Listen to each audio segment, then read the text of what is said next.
Hi, my name is Kyle Sonlin. We're here, New York City, Consensus 2018. Right now, we're in my hotel room. I'm about to go head over there and check out the conference. It's day 2, so that means that we already have the ticket. I waited 2 hours in line to go get it. It was an absolute madhouse yesterday.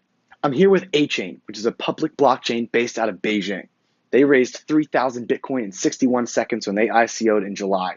Essentially what they do is they're a platform that allows for other companies to build their projects on the blockchain. And so there's two different types of blockchain companies. You get companies that actually provide the blockchain and the technology, and then you have companies that build dApps, distributed applications on top of that blockchain. So I'm currently working for some of each, and we're about to get into that today. So I'm working on a couple different things. We're going to be here all week with Consensus, as well as there's a few other events that I'm really excited to show. Additionally, this whole summer, I'm going to be traveling all around the world. I'm looking to bring you with me to see what it's like to live the blockchain life, to learn a little bit more about the industry, and to find it in a way that's maybe a little bit more fun than just kind of reading and researching some white papers, which as much as I enjoy reading them, most people don't. So let's get right into it. I'm going to go take you. We're going to go walk to Consensus. It's right around the block, and go check it out.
So I just got back from Consensus 2018, and wow, day 2 was much different than day 1, actually. There was still quite a lot of people, as you're going to see from the footage that I was able to shoot throughout the conference, but it was not quite as packed as day 1, which was actually really good. I ended up getting to have really meaningful conversations with developers and network properly with enthusiasts and investors and everyone else that attended the conference. Because in my opinion, when I looked at day 1, it was almost impossible to have any good real conversation with anybody. And I think the real benefit of a conference like this is actually getting to meet and interact with people from all around the world working on totally different projects, and really getting to meet these people and learn from their experiences and from their cultures. One of the most interesting things for me as I watched this scene evolve and this industry really grow is looking at the institutions and how they're treating this space. And so, especially at this conference, now that we're in New York City and the crypto scene has grown and we're starting to actually see some of the fruits of the labor and the funds that have been raised by some of these businesses, is that you're starting to see larger institutions, companies, funds, everything get more involved, whether it's fiscally, whether it's developing their own products, and whether it's just checking out the scene and starting to really take tabs on what's going on in the industry. Some of the really great examples of large institutions that were here at the event were Microsoft, Deloitte, IBM was there today. Additionally, I actually attended a blockchain event hosted by Google in New York City on Sunday. So unlike Google, we had IBM, Deloitte, and Microsoft that were actually at the event today. And so while I didn't get to speak to Deloitte, I spoke extensively with IBM, who's working on multiple different platforms. The one that I was really interested in actually was the foreign payments platform. They're developing full backend, so actually no front end, and it'll be done by banks themselves and market makers. But They want to develop an entire backend for foreign exchange in terms of capital and paying across borders. Cross-border payment is huge, especially in South Asia, which is actually where they had mentioned to me where they're really focusing this. And so when you're talking about cross-border payment, you're really looking at remittance, which is essentially the idea of people working abroad and then sending money back to their families. And so this is a huge thing. It contributes to huge percentages and portions of countries' GDPs. And so this is crucial in terms of swapping currencies, because if you're sending money back to your family in Fiji and you're making money in Great British pounds, it's very tough to send that money. You can wire it, which takes a while. You can go through banks, which is also very long, not super secure. And so there's not really a great solution for that now. And blockchain allows us to track it, to be very secure with our money, and allow for much quicker payments and transfers of currency and assets.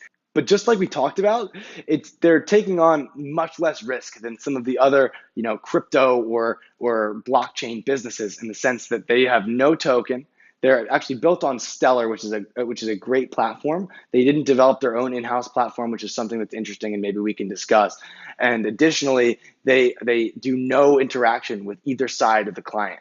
And so they're solely working with the market makers in order to provide them with the systems to execute these trades. And so it's very interesting to see how they're kind of skirting around regulation while still building out some really cool softwares. So that's a little bit about how I'm feeling about looking at the large institutions and how they're starting to come into the space. I totally welcome them. I think it's very important. And I'm not quite as afraid of centralization, at least in some degree, for blockchain businesses. I think that that's a really buzzword thing to say decentralized. But to be quite frank with you, I think that sustainable growth is the most important thing for this industry. And so having some centralization from large successful companies with large bankrolls, with great lines of credit, as well as very successful developing teams, I think can be very beneficial in this space that's kind of essentially the Wild West right now. Additionally, what I think is interesting is when I go to these conferences is that everybody has their pass, right? So with your pass, it's got your name on it, as well as it's got the company that you work for. And so I think it's been very fun as I walk around is to look at people's, not their names, but the companies that they represent. There's certainly a lot of blockchain businesses. That's the core of this industry. There's a lot of enthusiasts, there's a lot of investors. But additionally, you will see plenty of banks, of hedge funds, of a lot of large institutions, Fortune 500 companies that are there. And you know that they're keeping tabs on this industry. They're seeing where things are going. They're doing a little bit of recon to see how they can best position themselves in order to be the most successful and take advantage of this great opportunity. So that's a little bit about my experiences in day two. Unfortunately, I can't bring the camera and do kind of like the full vlog thing, just because I don't have quite as nice of a setup as I'd like. I'm recording on my iPhone, and so the lens really is not wide enough. I can't hold it out wide enough to get a great view of the things around me. I can't really do quite as much as I want. So for now, we're gonna have to deal with some of the B-roll and getting some, of that kind of thing, and then me having some sit down like this and kind of recapping some of the things that I'm interested in and looking at in the industry. So now we're gonna go head out to the community meetup for A-Chain. We have a networking event tonight. We have, I think, 60 or 70 RSVPs. So we're really looking forward to a great event.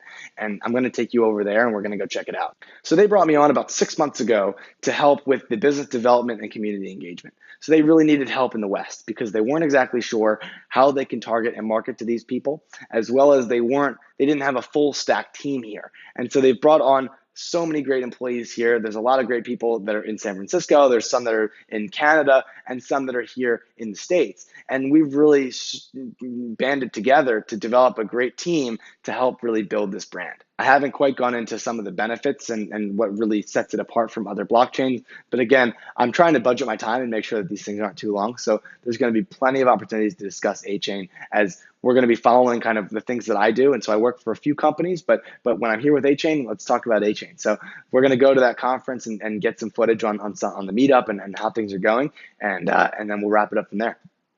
So it's about 2 a.m. here, and I'm really beat. I got to send a couple follow-up emails with some people that I met with today.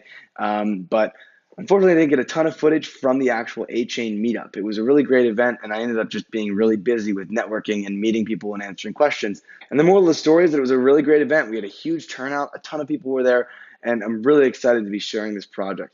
Other than that, it's been a great day. This is my first vlog, so I'm really excited to start sharing this, and I'm going to try to make one every couple of days, at least certainly for when I'm actually producing good content. And this is a pretty cool moment for me. I'm having a lot of fun with recording. I've just been doing it for the day, but it's been a lot of fun, and I want to keep doing it as I explore the world and as I work with companies and meet people. So I'm going to keep doing this, I think, and I really appreciate any feedback you might have. So let me know down below if you have any questions or comments, things I can change, things I can do better. I really appreciate it. And I'll see you in the next one. So to family, to friends, to everybody else, have a great night. I'll see you next time.